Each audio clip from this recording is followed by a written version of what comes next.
Before getting into the stories, I'd like to talk about today's sponsor, Factor 75. October is a busy month for me, and I struggle to find as much free time. Thereby, I have less time to meal prep and cook. That's why Factor has been extremely useful for me. Factor makes meeting your nutrition goals easier than ever by delivering fresh, never frozen, dietitian-approved meals right to your doorstep. Factor takes the stress out of meal planning and leaves you more time in your day-to-day life by skipping the grocery stores, prep work, and cooking fatigue. Instead, you get chef-crafted meals delivered right to your door. Factor has over 35 meals to choose from per week, including options like keto, calorie smart, vegan and veggie, and more. Factor has been extremely convenient for me lately, as I go with the high protein options, with my favorite being Peruvian chicken with red pepper cauliflower grits and roasted broccoli, perfect for after the gym. Head to factor75.com or click the link below and use code 50nightmare to get 50% off and free shipping on your first Factor box and 20% off your next month of orders. That's code 50nightmare at factor75.com to get 50% off and free shipping on your first box, plus 20% off on your next box of orders.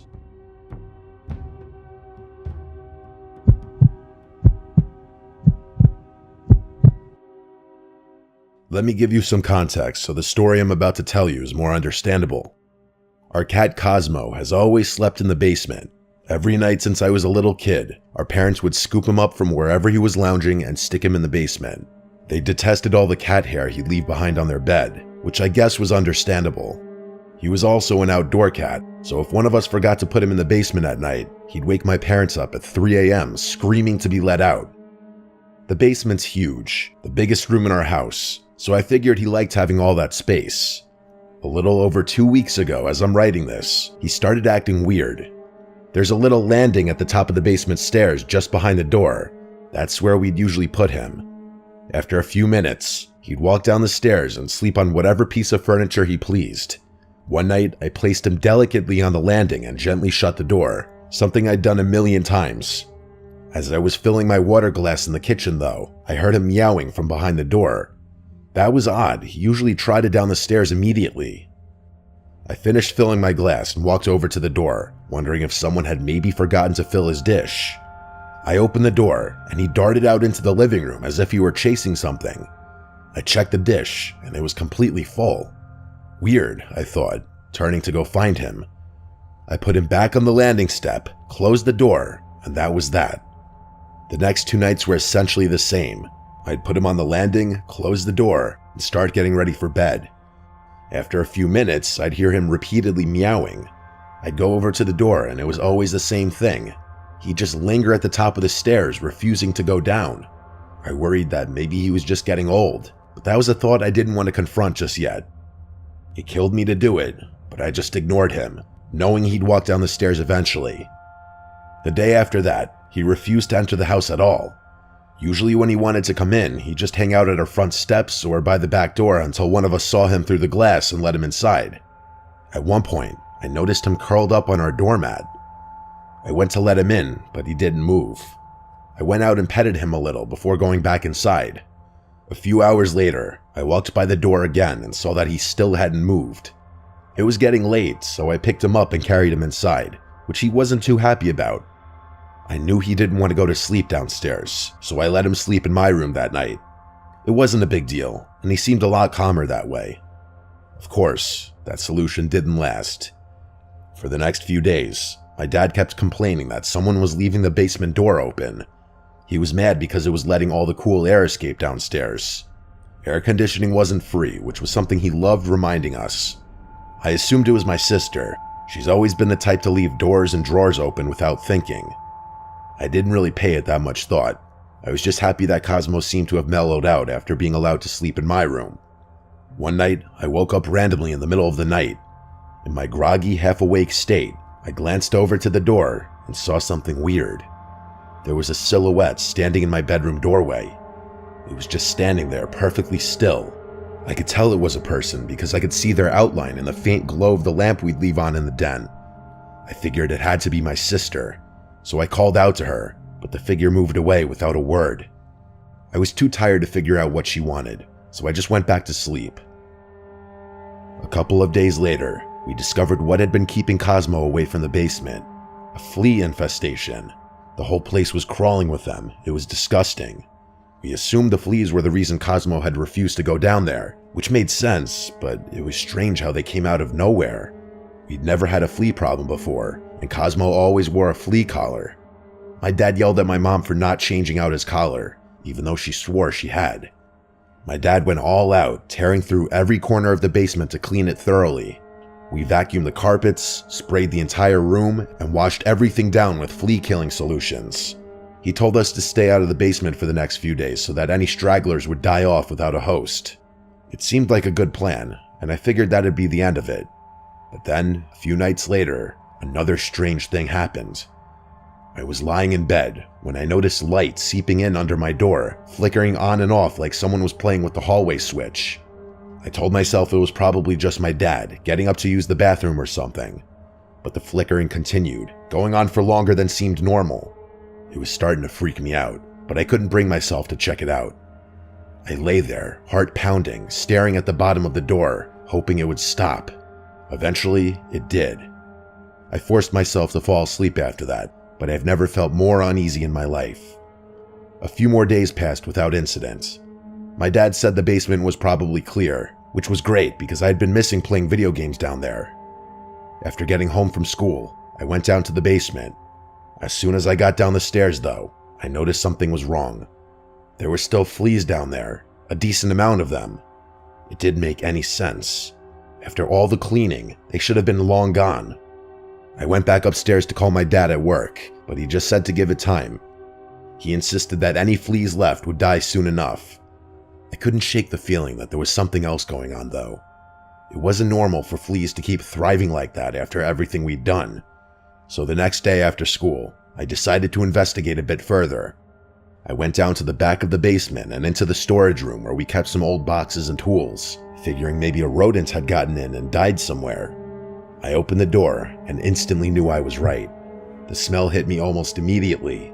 This thick, rotten stench that clung to the air and made my eyes water. I followed the smell to the far end of the room, where there was an unfinished crawl space that connected to the plumbing for the whole house. It was pitch black back there, and the smell only got stronger as I stepped closer. I didn't want to go in there. It was too dark anyway. I turned to grab a flashlight, and that's when I heard it. Breathing.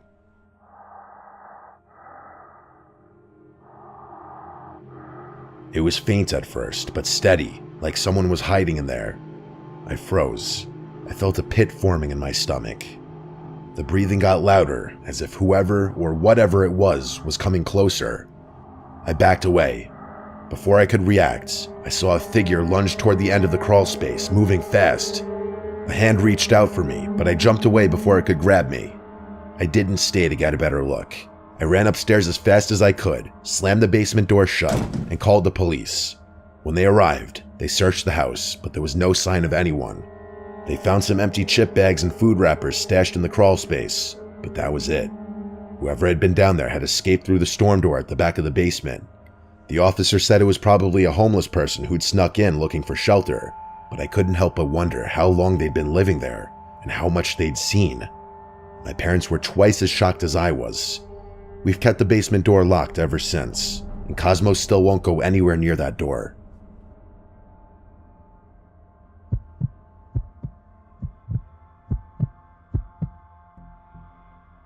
I don't remember every detail of this story since I was only around 7, but my parents have filled in some of the gaps over the years, and there are still bits and pieces that stick out in my memory.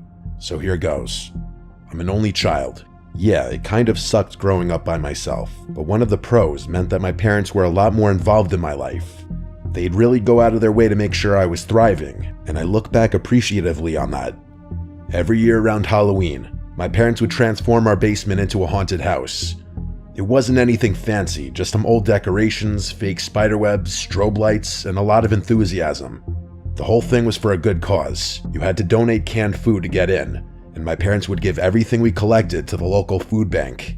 They even made flyers and passed them around my school and a couple of other elementary schools nearby. The vast majority of people who came were parents of kids in my school, but there were always a handful of parents and kids that we didn't know. My parents actually welcomed that. The more strangers there were, the more food they'd be able to collect, and the greater the likelihood that the haunted house would be a hit. We lived in a pretty big brick house in Haverton, Pennsylvania. A lot of the houses in our neighborhood were fully brick for historical reasons I won't get into. That also meant that most of them were really old too, since it was kind of frowned upon to do any remodeling. Our house was the kind of place that already had a bit of an eerie vibe to it, especially at night with its old creaky floors and dimly lit hallways. Every year, my cousins Jeff, Rick, Chaz, and Eric would come down to help my parents set up and manage the night. Usually, they'd dress up in scary costumes and hide around the basement to jump out and scare my friends.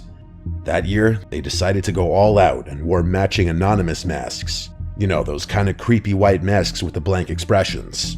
The haunted house was a big hit that year, as usual. We had a good crowd going by early evening, but my parents told me later that there had been a strange man who showed up before things really got started. He wasn't with any kids, which was odd since the haunted house was mostly for families. He said his wife was planning to bring their daughter later on, but he wanted to drop off some food cans early. My parents didn't recognize him, but they figured it wasn't a big deal. They thanked him, took the cans, and stood there awkwardly before he got the hint and left. As the night went on and more people showed up, the basement got pretty chaotic. I remember trying to keep up with my friends, who were screaming and laughing as we ran through the decorations. At one point, one of my friends came up to me crying, saying someone in an anonymous mask had scared her. I tried to calm her down and told her it was just one of my cousins, but then she said something that made my stomach drop. She said the person had grabbed her wrist and tried to pull her into a closet. I didn't know what to make of it. I thought maybe she was just being dramatic, but the look on her face told me she was genuinely scared. I went and found my parents and told them what she said. They took it seriously and went down to the basement to check things out. They asked my cousins if they had seen anything strange. Jeff, Rick, and Chaz were all in their positions, and each one of them swore they hadn't done anything like that. But then my parents noticed something else. Eric wasn't at his post. Just then, everyone started to panic. Eric came running down the stairs. He said he'd taken a break to use the bathroom upstairs, and that when he came back, his anonymous mask was gone. He figured one of the other guys had taken it as a joke. That set off alarm bells for my parents, and they immediately shut down the haunted house. They made everyone leave and called the police, who came and searched the house, but of course, nothing turned up. That night, I was still a little shaken up, but I figured it was all over. I fell asleep easily enough, but then I woke up to this tapping sound. It was soft but noticeable, like someone was repeatedly knocking on my bedroom window. I was too scared to get up, so I just laid there, pulling the covers over my chin, hoping I could just fall asleep. After a few minutes, the knocking stopped and I managed to drift back to sleep. But a few hours later, I was woken up again, this time by a scratching noise. It was more urgent than the knocking had been, like someone was clawing at the window frame. I was terrified, but something inside me snapped and I threw the covers off and rushed to the window. I yanked open the curtains, and my heart nearly stopped. There, staring back at me, was a person in an anonymous mask, only inches away from the glass. I screamed for my parents. They rushed into the room, and I pointed frantically at the window, but by the time they looked, the person was gone. We called the police once again, and they searched the yard and surrounding area, but they didn't find anyone. There were no signs of forced entry, no footprints, nothing. The property was clear. A few months passed, and things settled down. The haunted house was just a memory by then, and my parents had started to ease up on their extra security measures. Then, one day, I came home from school to find an anonymous mask laying on my bed. It wasn't just any mask. It looked exactly like the ones my cousins had worn that night. But the thing that really freaked me out was the writing. Scrawled across the forehead in black Sharpie was my name. How the hell had that guy even known my name? We called the police again, but there wasn't much they could do besides file a report. My parents added more security cameras and made sure all the doors and windows were locked tight every night. They really went over the top with the security, adding a full alarm system and putting sensors on every window, including the upstairs ones. After that, nothing else happened. At least not that we could prove. The next few months were fine, but I swore I kept hearing things outside my bedroom window. Tapping, scratching, you name it. It was probably nothing, but it got to the point where I was scared to sleep in my own bed. I've since grown up and moved out of that house. but sometimes I still wonder if there was more to the story behind what happened to me all those years ago.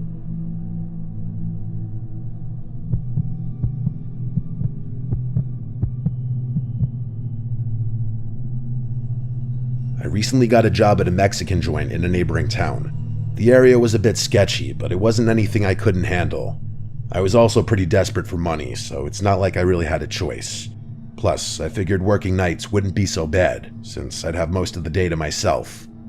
The restaurant itself was decent enough, but the manager, Carlos, was, well, shady. He always scheduled me for the worst hours, kept me late, and never seemed particularly concerned about following the rules. He was the type of guy who made you feel like you couldn't trust him. But like I said, I didn't have much of a choice. I needed the job. One night, while closing up, I started hearing these weird noises. I was mopping the tiled floor in the kitchen when I first heard it. As I was mopping, I picked up on these two muffled sounds that sounded like soft thuds and scraping. They were coming from below the floor. It was faint at first, but I knew I wasn't imagining it. The thudding and scraping would alternate, but I was positive that there were two distinct sounds I was hearing. I listened for a while, and the noises continued for a minute before stopping completely. It startled me, but I brushed it off as something small, maybe an animal outside or the pipes settling. But it kept happening. The noise would start up when the place got quiet, just as I was finishing up my cleaning. After a few nights of this, I told Carlos about it. He shrugged it off immediately and told me it was nothing and to stop worrying. He went as far as to say the restaurant didn't even have a basement. That's when I got a little suspicious. I knew he was lying because I had literally seen the window wells around the back of the building. I wanted to tell him that, but held my tongue. I figured I'd give it another day. Maybe the noises would stop on their own. Of course, the noises continued. I complained to him the next day and told him that the place must have a basement since there were literally windows below the ground. That's when he gave me this strange look and insisted that there was no basement. He told me that the previous owners of the building had sealed it years ago, and no one can get in or out. Then he told me in a firm voice to just focus on my job and stop poking around. The way he said it, so dismissive and firm, gave me a bad feeling, but I didn't want to lose the job, so I dropped it. I figured maybe it was just some animal that had somehow gotten in. It was just weird that Carlos was so insisting on not checking it out or taking me seriously. For the next few days, the noises persisted. Every night it was the same, those strange, low thuds and occasional scraping, like something or someone was moving down there. I couldn't shake the feeling that something wasn't right, but I tried to ignore it. Then one night after closing up, curiosity got the better of me. I decided to take a look for myself. I walked around to the back of the building where the window wells were. I crouched down and tried to peer through one of the windows. It was pitch black inside, and I couldn't see anything, even with my phone flashlight. Just as I was about to give up, a light flickered on inside the basement just for a second. Then it snapped off before I could see anything clearly.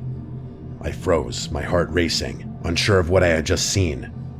I rushed back to my car, too freaked out to go back inside, but I didn't tell Carlos. Something about the whole situation made me feel like it was better to keep quiet. I was not prepared for what was about to happen, though. The next time I closed, I couldn't resist the urge to go check out those windows again. I fully admit that my hands were shaking as I walked around the building. I knew nothing good was going to come from poking around. I crouched down to get a good look. This time, as I leaned in closer to get a better look, I saw it. Pressed up against the glass was a face. It was a man, but not just any man. He looked completely deranged. His hair was wild and his face was filthy, like he hadn't bathed in weeks. His yellow eyes were wide, staring right at me through the glass. He bashed his head against the window and gave me this demented smile. I screamed and stumbled back, totally losing my shit. I ran for my car without looking back. My hands shook as I fumbled with my keys, but I managed to get in and speed off before anything else could happen. The next day, I couldn't keep quiet anymore. I went straight to Carlos and told him everything. To my surprise, he didn't even try to deny it. Instead, he sat me down and actually told me the truth. He admitted that the person I had seen was actually his brother, who had been living in the basement. He said his brother was mentally ill, dangerous even, and Carlos had been hiding him down there to keep him out of trouble. The basement had been sealed off to the public years ago, but Carlos had found a way to let his brother live down there, away from prying eyes. He urged me not to say anything and said he'd appreciate it if I forgot this whole thing ever happened. I didn't know what to say. I wanted to quit right then and there, but I couldn't. I was so strapped for cash that the idea of looking for another job didn't feel like a real option. So I stuck around, convincing myself it would be fine as long as I stayed away from the basement. I tried to keep my head down and avoid Carlos, but the whole thing left me on edge. A few weeks later, something happened that made me regret staying. It was late, and I had just finished closing up. As I walked to my car, I noticed something or someone lurking in the tree line next to the parking lot. It was just a figure, but I knew in my gut it was a person. I had a feeling I knew who it was. My heart started racing, but I pretended not to notice. I kept walking, trying to stay calm, but then I heard footsteps behind me. I glanced over my shoulder, and there he was, the same man from the basement. He was hobbling strangely toward me, but clearly moving as quickly as he could. I scrambled for my keys and managed to unlock the door and throw myself inside just as he reached the door. He slammed his face against the window, smearing it with dirt and sweat, and started pounding on the glass. I screamed, but I couldn't think straight. All I knew was I had to get out of there. I sped off as fast as I could. I'm not sure how I made it home that night without crashing. I've never been more scared in my entire life. I still thank God that he had some kind of limp, otherwise he would have definitely caught me. That was my last night working at the restaurant. I called the police from the safety of my apartment, but I never went back. I didn't want to know what happened next, whether they found the man or if Carlos got in trouble for what he'd done. I just couldn't be involved anymore. Even now, though, I can't shake the feeling that Carlos might come looking for me one day. I don't know if he'd go to great lengths to do something like that, but it's a thought that sits in the back of my head. I never found out what happened to the restaurant, Carlos, or his brother, and honestly, I don't think I want to. Maybe I'll take a drive by that restaurant sometime in the future, but for now, I want to stay as far away from that place and those people as possible.